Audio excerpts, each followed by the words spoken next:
Can I open the door? Shall I open the door? Could I open the door? May, shall, can, could. हमने एक sentence को बोलने के लिए 4 different auxiliaries use की हैं। अब इनमें से कौन सी करेक्ट है ये जानने के लिए आज हम स्टार्ट करेंगे modals. Hello friends and very warm welcome in study hour with passion. अपनी लास्ट क्लास में हमने कंप्लीट कर ली थी प्रीपोजिशंस और आज स्टार्ट करेंगे मॉडल्स। जनरली इसे मॉडल्स भी कहते हैं लेकिन एक्चुअली में इन्हें मॉडल्स ही कहा जाता है। सो स्टार्ट कर रहे हैं मॉडल्स। अब ये मॉडल्स होती क्या हैं? Basically modals are auxiliary verbs which express the manner of the action indicated by the main verb. Modals auxiliary verbs होते हैं जो हमें ये बताते हैं कि सेंटेंस में जो मेन वर्ब यूज हुई है उसका मोड ऑफ एक्शन क्या होगा।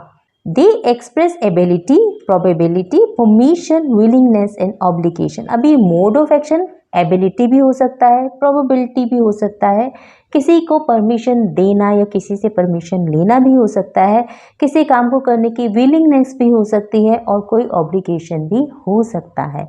और इन सब को जो ऑक्सिलरीज कंप्लीट करती हैं वो कहलाती हैं मॉडल्स। मॉडल्स में हम कौन कौन सी ऑक्सिलरी वर्ब्स स्टडी करते हैं? मे, might, can, could, shall, will, should, would, must, have to, ought to, used to, etc. Now without any delay let's start models. First of all हम करने वाले हैं may.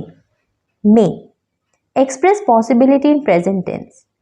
किसी भी पॉसिबिलिटी या किसी भी चीज़ के प्रेजेंट टेंस में होने की पॉसिबिलिटी अगर बहुत ज़्यादा है तब हम वहाँ पर यूज़ करते हैं मे। ध्यान ये रखना है कि अगर उस काम की होने की पॉसिबिलिटी बहुत ज़्यादा स्ट्रांग है तब आप मे का यूज़ ही करते हैं। और मे का यूज़ सिर्फ प्रेजेंट टेंस में किया जाता है, इसे पास्ट या फ्यूचर में यूज़ नहीं करते। सेकेंड चीज़ जो मैंने आपको बताई ध्यान रखना है कि स्ट्रॉन्ग पॉसिबिलिटी के लिए ही प्रेजेंट में मे का यूज़ किया जाता है। एग्जाम्पल, अगर आसमान में बादल छाए हुए हों, बिजली चमक रही हो तो बारिश आने की पॉसिबिलिटी क्या होगी? बारिश आएगी या नहीं आएगी? तो इट मे रेन, क्योंकि आपने देख लिया है कि जिस तरीके का बाहर क्लाइमेट है उसमें बारिश आने की पॉसिबिलिटी बहुत ज़्यादा है, तब आप प्रेजेंट टेंस में यूज़ करेंगे मे। फर्स्ट ऑफ ऑल अगर आपको कोई पॉसिबिलिटी बतानी, जैसे मैंने आपसे कहा इट मे रेन टुडे या the news may be true, अगर न्यूज़ के सच होने की पॉसिबिलिटी बहुत ज़्यादा है, आपके पास ऐसे स्ट्रॉन्ग एविडेंस हैं जिससे ये पता चलता है कि न्यूज़ वाकई करेक्ट है, तब आप यूज़ करेंगे मे, क्योंकि स्ट्रॉन्ग पॉसिबिलिटी के लिए प्रेजेंट टेंस में हम यूज़ करते हैं may. Permission, may I come in, may I use your phone. अगर आप किसी से परमिशन मांग रहे हैं तब भी आप वहाँ पर मे यूज़ करते हैं प्रेजेंट टेंस में। किसी भी विश या किसी भी होप को प्रेजेंट करने के लिए भी आप मे यूज़ करते हो। जब आप किसी के लिए कोई विश करते हो या किसी को कोई ब्लेसिंग देते हो या किसी के लिए कोई होप करते हो तब भी आप यूज़ करते हैं may. May you live long, may fortune smile upon you. तो जब आप किसी को कोई विश कर रहे हैं तब भी आप यूज़ करते हैं मे। May our country live long. Purpose, he is working hard so that he may pass. वो इसलिए बहुत मेहनत कर रहा है ताकि वो पास हो सके, he may pass। तो आपको ध्यान रखना है मे का यूज़ पॉसिबिलिटी को बताने के लिए, परमिशन के लिए, किसी भी विश या होप को प्रेजेंट करने के लिए या किसी भी पर्पस को शो करने के लिए प्रेजेंट टेंस में किया जाता है। और अब देखते हैं मे का पास्ट फॉर्म माइट। जैसे मैंने अभी आपको बताया कि माइट मे का पास्ट फॉर्म होता है, लेकिन मे सिर्फ प्रेजेंट में यूज किया जाता है। माइट को कुछ सर्कमस्टांसेस में पास्ट के साथ साथ प्रेजेंट और फ्यूचर में भी यूज किया जाता है। जहां मे स्ट्रॉन्ग पॉसिबिलिटी को शो करता है, माइट स्ट्रॉन्ग पॉसिबिलिटी को शो नहीं करता। पॉसिबिलिटी के लिए सिर्फ हम मे यूज करते हैं, बट वो पास्ट में यूज नहीं होता, सिर्फ प्रेजेंट में यूज होता है। जबकि माइट का यूज हम पास्ट के साथ साथ प्रेजेंट और फ्यूचर के लिए भी कर सकते हैं। वो कौन सी सिचुएशंस होती हैं उसके बारे में बात करते हैं। Past tense of may is might. Generally it is used in past, present and future also. Uncertainty को बताने के लिए, किसी भी अनसर्टेनिटी को, अगर किसी काम के होने की सर्टेनिटी है तो मे यूज होता है, लेकिन अगर किसी काम के होने की सर्टेनिटी ना हो, अनसर्टेनिटी हो कि हो भी सकता है नहीं भी हो सकता, तब आप यूज करेंगे might.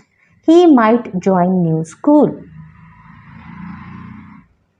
Possibility, it might rain today. It may rain today का मतलब आज बारिश हो सकती है, बारिश होने की पॉसिबिलिटी बहुत स्ट्रांग है। लेकिन जब मैं ये कह रही हूँ इट माइट रेन टुडे, तब उसका मतलब है बारिश हो सकती है लेकिन स्ट्रॉन्ग पॉसिबिलिटी नहीं है। जैसे कि हमारा मेट डिपार्टमेंट प्रिडिक्ट करता है ना कि आज बारिश हो सकती है, लेकिन सुबह से तो धूप निकली हुई है। बट मेट डिपार्टमेंट में प्रिडिक्ट किया था कि आज बारिश हो सकती है, तब हम क्या कहते हैं, इट माइट रेन टुडे। हालांकि ऐसे सर्कमस्टांसेस बने नहीं हुए कि बारिश होगी, हो सकता है शाम को ऐसा क्लाइमेट बन जाए, बादल घिर जाए, तब बारिश हो। लेकिन अगर ऑलरेडी बादल घिरे हुए हैं तब हम यूज कर रहे हैं इट मे रेन टुडे, क्योंकि वहां पर बारिश होने की पॉसिबिलिटी बहुत ज्यादा स्ट्रांग होती है। Purpose, I stepped aside so that she might go in. मैं पीछे हो गया या मैं एकदम पीछे हो गया ताकि वो अंदर आ सके। परमिशन, किसी से परमिशन मांगने के लिए might I start the discussion. तो आपने देखा माइट का यूज सिर्फ पास्ट टेंस में नहीं, प्रेजेंट और फ्यूचर में भी हो सकता है। प्रेजेंट में यूज हुआ था it might rain today, future में यूज हुआ it I start the discussion.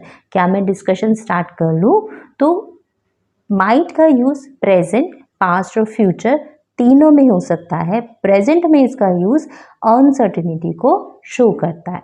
Friends, must और शुड के यूज में बहुत ज्यादा कंफ्यूजन ही हो जाती है कि दोनों ही तो ऑब्लिगेशन को शो करते हैं, फिर मस्ट कहाँ यूज करना चाहिए और शुड कहाँ यूज करना चाहिए।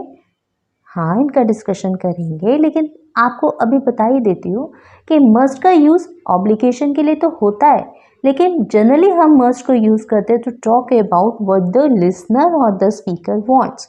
स्पीकर जो बोल रहा है, लिसनर जो सुन रहा है। तो जो स्पीकर बोल रहा है या लिसनर जो सुन रहा है वो क्या चाहते हैं, व्हाट दे वांट, इसको बताने के लिए मस्ट यूज करते हैं। लेकिन इसके यूज में कहीं पर भी लॉ और रूल्स और रेगुलेशन से वो बाउंड नहीं होते। सो मस्ट यूज होता है ड्यूटी ऑब्लिगेशन को शो करने के लिए। We must respect our motherland, हमें अपनी जन्मभूमि की रिस्पेक्ट करनी चाहिए। You must not bring mobile in the school, आप अपने स्कूल में मोबाइल नहीं ले जा सकते, ये कंपल्शन है, कंपल्सरी है कि आप अपने स्कूल में मोबाइल नहीं लेके जाएंगे, राइट। तो वहां पर भी आप यूज करेंगे must. You must answer at least 5 out of 10 questions, आपको 10 में से 5 क्वेश्चंस के आंसर देना जरूरी है। तो जहां जरूरी नेसेसरी पर आप यूज करते हैं must. Emphatic advice, emphatic advice का मतलब होता है जब आप किसी को बहुत जोर दे के एडवाइस देते हैं ना कि ये करना ही चाहिए, तुम्हें कर ही लेना चाहिए, तुम्हें डॉक्टर्स के पास जाना ही चाहिए, तब हम मस्ट यूज करते हैं। You must see your doctor, तो यहाँ पर हम उसको एक सजेशन या एडवाइस नहीं दे रहे, हम उसको बहुत जोर देकर कह रहे हैं कि तुम्हें डॉक्टर के पास जाना ही चाहिए। तो जब आप किसी को एडवाइस बहुत जोर देकर कहते हैं तब आप यूज करते हैं मस्ट। डिटर्मिनेशन, किसी दृढ़ निश्चय को शो करने के लिए भी आप मस्ट यूज करते हैं। I must have my say in the matter. We must not leave before we finish the lesson, lesson को फिनिश करने से पहले हम नहीं जाएंगे। यहाँ पर आपने दिखाया अपना डिटर्मिनेशन कि जब तक लेसन पूरा नहीं होगा आप नहीं जाएंगे। किसी भी स्ट्रॉन्ग पॉसिबिलिटी को शो करने के लिए, she must be Riya's sister, वो ज़रूर रिया की सिस्टर ही होगी।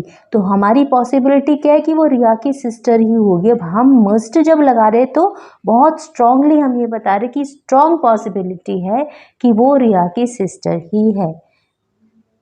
माई father must have reached by now, मेरे पापा अब तक पहुंच चुके होंगे। तो मेरे पापा की घर पहुंच जाने की पॉसिबिलिटी अब तक बहुत स्ट्रांग है, इसलिए हम यूज करेंगे माइट।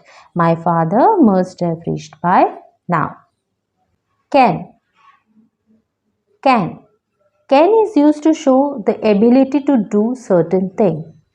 बेसिकली कैन यूज किया जाता है एबिलिटी को शो करने के लिए और इसका यूज किया जाता है प्रेजेंट टेंस में ही। सो कैन का यूज करते हुए हमें ये ध्यान रखना है कि कैन हमें बताता है someone is able to do certain thing, कि आप किसी काम को करने के लिए एबल हैं, कैपेबल हैं। For example, you can play now, तुम खेल सकते हो। आप किसी को परमिशन दे रहे हैं कि हाँ अब तुम अब खेल सकते हो, तो आप यूज़ करेंगे कैन। और इसके लिए एक टिप ये है कि हिंदी में जो भी सेंटेंसेस सकता है, मैं ये काम कर सकता हूँ, तुम खेल सकते हो, तुम अंदर आ सकते हो, तो जहाँ पर भी हम सकता वर्ड हिंदी में यूज़ करते हैं ना, वो ये शो करता है कि तुम इस काम को करने के योग्य हो, कैपेबल हो। तो इंग्लिश में हम वहाँ पर यूज़ करते हैं can. Can I leave now, क्या अब मैं जा सकता हूँ। एबिलिटी, किसी काम को करने की आपकी योग्यता। He can outdo every competitor. I can solve this puzzle, मैं इस पजल को सॉल्व कर सकती हूँ। तो ये आपकी एबिलिटी हुई ना, इसलिए आप इस यूज करेंगे can. Possibility, any one can learn this poem, कोई भी इस पोएम को लर्न कर सकता है। तो ये पॉसिबिलिटी है कि ये काम कोई भी कर सकता है। अगेन हिंदी में सेंटेंस सकता है पे खत्म होता है, और ये सकता है हिंदी में वर्ड हमें बताता है किसी भी काम को करने की आपकी एबिलिटी, जिसके लिए हम इंग्लिश में यूज करते हैं can. Could, could is the past tense of can and is used to indicate ability that existed in the past. could can का past tense है, और जिस तरीके से can ability को शो करता है सिर्फ present tense में, उसी तरह could का यूज ability को शो करता है past tense में। She asked me if I could teach her, उसने मुझसे पूछा कि क्या मैं उसको पढ़ा सकती हूँ। तो ये could का यूज हुआ है हमारे past tense में। He could swim well in his youth, वो अपने यूथ में बहुत अच्छा स्विम कर सकता था। यही नहीं, आप पोलाइट रिक्वेस्ट करने के लिए भी could का यूज करते हैं। Polite request, could you please help me, या could you wait for some time। तो यहाँ दोनों ही सेंटेंसेस में हम किसी से रिक्वेस्ट कर रहे हैं, लेकिन बहुत पोलाइट रिक्वेस्ट कर रहे हैं। तो याद रखिएगा, जब आप किसी से पोलाइट रिक्वेस्ट कर रहे हैं तब आपको यूज करना चाहिए could।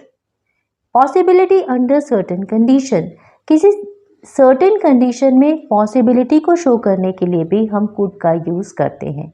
If I had money, अगर मेरे पास पैसा होता, I could buy a new car, तो मैं नई कार खरीद सकता था।